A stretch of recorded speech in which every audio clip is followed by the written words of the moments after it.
Jusqu'au jour où ça a dérivé en menace de mort, mais je pensais qu'il blaguait jusqu'à ce que, finalement, il s'infiltre de nuit dans mon appartement. Ça faisait 30 minutes qu'il cuisinait dans ma cuisine et qu'il me regardait dormir en mangeant des frites. Bonjour, je m'appelle Marine Thibault et je suis ici aujourd'hui en tant que musicienne, chanteuse et DJ pour vous parler des violences qu'il peut y avoir dans le milieu musical. Je suis née dans le milieu de la musique, au Château d'Hérouville, qui est un endroit mythique pour l'enregistrement musical où mon père était ingénieur du son et ma mère musicienne. Pendant très longtemps, je me suis dit que jamais je ne serais musicienne. J'ai trouvé ce milieu macho et dégueulasse pour les femmes. Finalement, le métier m'a rattrapée. J'ai toujours pris beaucoup de distance vis-à-vis du milieu de la musique, que je trouvais très masculin et méprisant envers les femmes et les enfants. Aussi parce que un artiste avait cassé un de mes jouets et que personne n'a réagi parce que c'était une star et donc déjà très tôt j'étais indignée. Ce qui en dit long sur le reste parce que du coup cela montre que les gens qui ont du succès peuvent tout se permettre sans qu'on leur dise rien. Donc j'ai toujours été méfiante vis-à-vis de ce milieu que je trouvais très égocentrique et machiste avec des gens qui se prenaient pour Dieu, pour des stars, comme si tout leur était dû et permis. Et généralement dès que j'ai intégré ce milieu-là, j'étais très timide, réservée et distante.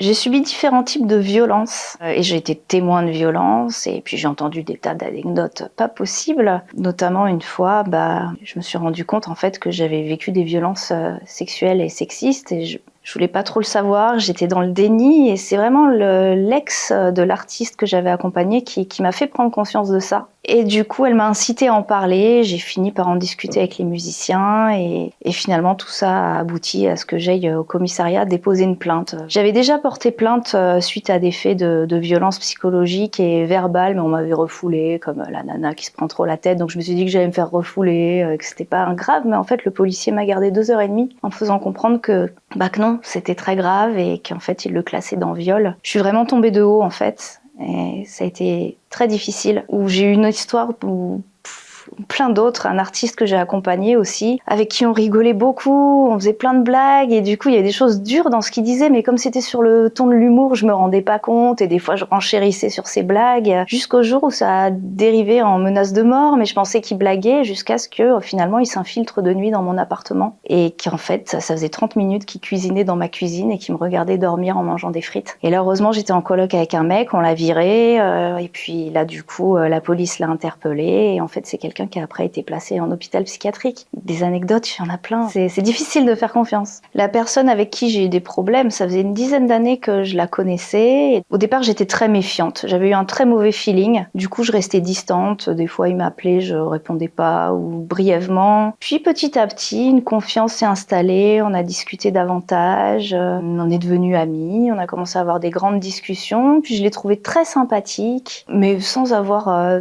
d'idées plus que ça. Puis après, on est devenus plus proches. On était chacun en couple et on a fini par avoir une relation. Et là, j'ai vraiment baissé la garde et j'étais totalement en confiance. Dans le milieu de la musique, même en étant très méfiant, beaucoup de personnages se déguisent réellement et malheureusement, il m'a fallu des anecdotes très violentes pour comprendre vraiment le conte du grand méchant loup, du petit chaperon rouge.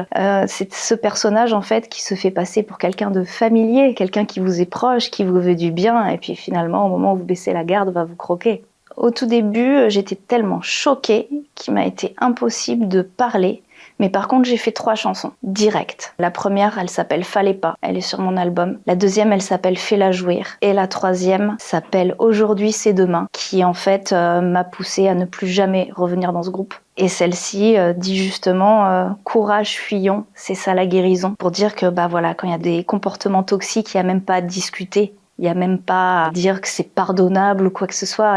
Faut juste couper et ne jamais, et se protéger, ne jamais revenir. Puis ensuite, après, j'ai vu une série complètement par hasard qui s'appelle L'anatomie d'une chute. Et en fait, j'ai pris conscience que ça ressemblait à mon histoire. Et je me suis effondrée en larmes, mais effondrée. Et là, du coup, j'étais tellement mal, je suffoquais. J'ai appelé une amie qui sortait en fait d'une semaine de formation sur les violences sexuelles et sexistes dans le cadre de la musique. Ce qui est fou. Et là, elle m'a tout expliqué, elle m'a donné les contacts de gens à appeler, à qui je devais en parler. Du coup, j'ai été suivie par la cellule d'audience qui recueille justement les témoignages de violences sexuelles et sexistes dans le milieu de l'art. J'ai discuté beaucoup, on m'a conseillé aussi juridiquement, mais j'étais trop fragile pour envisager quoi que ce soit. Du coup, j'ai fait un gros travail de thérapie. Et puis, j'avais vraiment pas envie de penser à ça. J'ai étouffé le truc totalement. J'avais envie de croire dans toute la beauté en fait de l'histoire que j'avais pu vivre, de me dire que c'était un accident, une erreur, alors que bah non, ça peut pas exister ce genre d'accident ou d'erreur. J'ai eu l'impression de m'être fait avoir, qu'on s'était moqué de moi et en fait tout est remonté. Tout est remonté, tout est remonté. Puis du coup, quand j'ai eu la petite amie qui, elle, m'a raconté qu'en fait, j'étais pas la seule, qu'il y avait déjà une femme qui avait porté plainte, qu'il y avait déjà eu une condamnation pour violence. Et du coup, là, je me suis dit, mais c'est grave, faut prévenir les autres. Ce qui m'est arrivé à l'âge de 40 ans, déjà, j'ai énormément de mal à passer par-dessus. Si ça arrive à une nana qui a 25 ans, parce qu'apparemment, ça pouvait être le cas, ça sera beaucoup plus dur de se reconstruire. Puis en même temps, si je le fais, qu'est-ce qui va m'arriver? Je vais avoir plein de problèmes. Parce que porter plainte, c'est prendre le risque après de se retrouver dans une procédure qui va vous coûter entre 4 000 € et 10 000 €, donc où tout le monde va vous prendre pour une menteuse, où on va vous faire tout un tas de soucis.